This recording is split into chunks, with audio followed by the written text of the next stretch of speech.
Halo teman-teman, pandemi bukan halangan buat kita untuk belajar kan ya?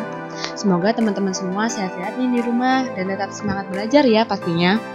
By the way, kalian udah tahu kan kita mau bahas apa hari ini? Yap, betul sekali, yaitu gunung api.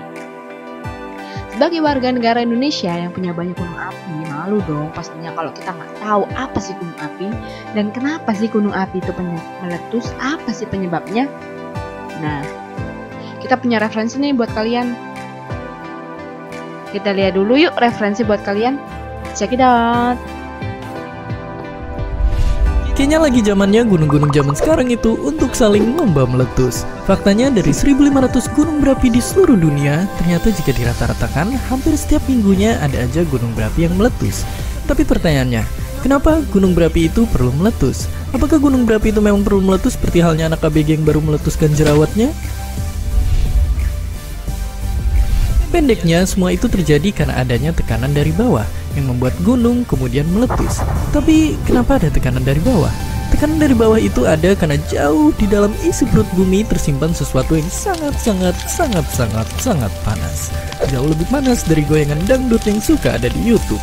Nah, karena inti bumi itu panas banget, singkatnya panas itulah yang memberikan tekanan ke atas, yang kemudian membentuk gunung berapi, dan saat nggak bisa nahan tekanan lagi, maka gunung berapi akan meletus. Kekuatan yang dikeluarkan saat letusan pun nyatanya bisa sangat dahsyat. Contohnya letusan Gunung Krakatau yang terkenal sangat ganas. Tapi itu pun belum yang terbesar. Masih banyak gunung-gunung lain di dunia yang letusannya jauh lebih besar. Dimana fakta uniknya, beberapa yang terbesar ada di Indonesia. Dan mungkin akan jadi bahasan di episode lain selanjutnya. Nah, meskipun begitu, tapi ternyata nggak semua gunung berapi itu kayak Krakatau. Ada juga gunung lainnya yang bisa tetap stay cool waktu lelehan dari perut bumi keluar dari kawahnya, yang bahkan beberapanya bisa ditonton dengan santai. Perbedaan ini bisa ada karena beberapa faktor pemicu letusan gunung berapi.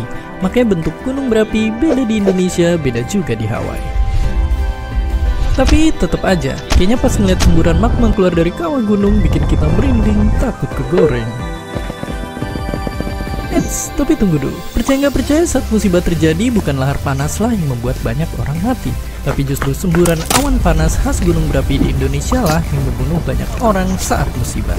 Dengan kecepatan yang mendekati kecepatan suara dan suhu yang bisa mencapai 1000 derajat Celcius, pastinya nggak ada satu hal pun yang bisa selamat dari terjangannya. Dan untuk melengkapi episode kali ini biar puas, tonton juga simulasi eksperimen gunung berapi meletus di channel Koharu TV biar makin kebayang bagaimana proses gunung meletus. Jadi balik lagi, setelah tahu bahayanya, jangan tetap nekat untuk ngelakuin hal yang aneh-aneh sama gunung berapi. Dan seperti biasa, terima kasih.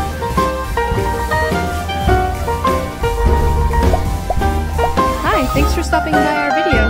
Don't forget to comment, like, and subscribe.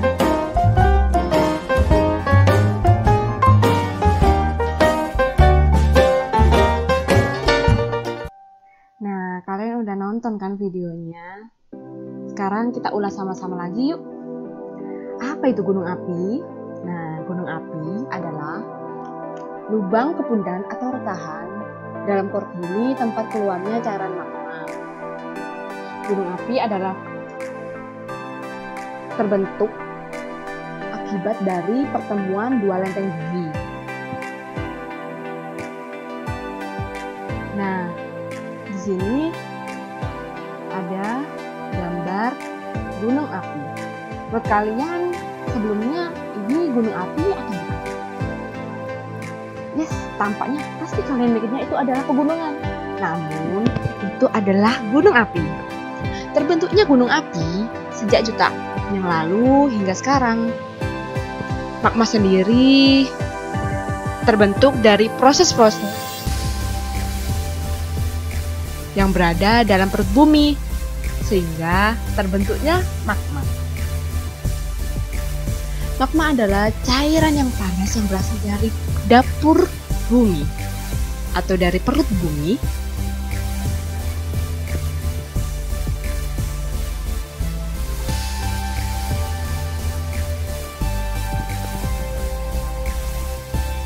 Kalian bisa lihat di gambarnya ada beberapa informasi. Nah, vulkanisme tidak jauh dari ini, yaitu Vulkanisme adalah proses keluarnya magma dari perut bumi ke permukaan bumi. Ada macam-macam gerakan magma, yaitu ada intrusi magma sama ekstrusi magma. Intrusi magma membentuk hasil batolit, lakolit, sil, diatrema, dan korok. Batolit adalah batuan baku yang terbentuk di dalam dapur magma. Kalian pasti tahu dong semuanya. Dan ada ekstrusi magma adalah bentuknya adalah eksplosif dan efusif. Ada tipe-tipe gunung api, yaitu gunung api Mars, api strato, dan api perisai. Mars adalah hasil erupsi eksplosif yang tidak terlalu kuat dan hanya sekali. Strato terjadi karena erupsi efusif dan eksklusif yang berulang kali. Gunung api perisai, sebuah gunung api yang beralas luas dan berlereng landai. Nah, kebetulan ada menurut aktivitasnya ada gunung api mati, gunung aktif, dan istirahat. Gunung api yang telah lama tidak meletus dan tidak ada aktivitasnya disebut gunung api mati. Gunung aktif adalah gunung api yang masih beraktivitas mengeluarkan asap pada kawahnya. Dan gunung istirahat adalah gunung api yang kegiatannya tidak ada lagi dalam waktu yang sudah lama atau tidak istirahat, tetapi sewaktu-waktu dapat meletus dan kemudian istirahat kembali. Contohnya gunung. Nah, sekarang kita bahas ciri-ciri gunung yang akan meletus, yaitu adalah temperatur di area sekitar kawah mengalami peningkatan.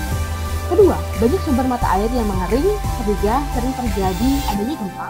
Banyak binatang-binatang dari puncak gunung yang turun ke daerah kaki gunung. Adanya suara gemuruh dari dalam gunung. Kemudian, benda yang dikeluarkan dari gunung api yang saat meletus adalah eflata, yaitu material padat berupa lapilli, kerikil, pasir, dan debu. Benda cair, material cair lava, dan lahar cair. Eksalasi, yaitu semua yang berupa gas yang berasal dari gunung api yang meletus. Eksalasi berupa fumarol, solfatara, dan mover. Sekian ya kelas hari ini. Kalau ada pertanyaan, komen di bawah ya. Terima kasih. Bye.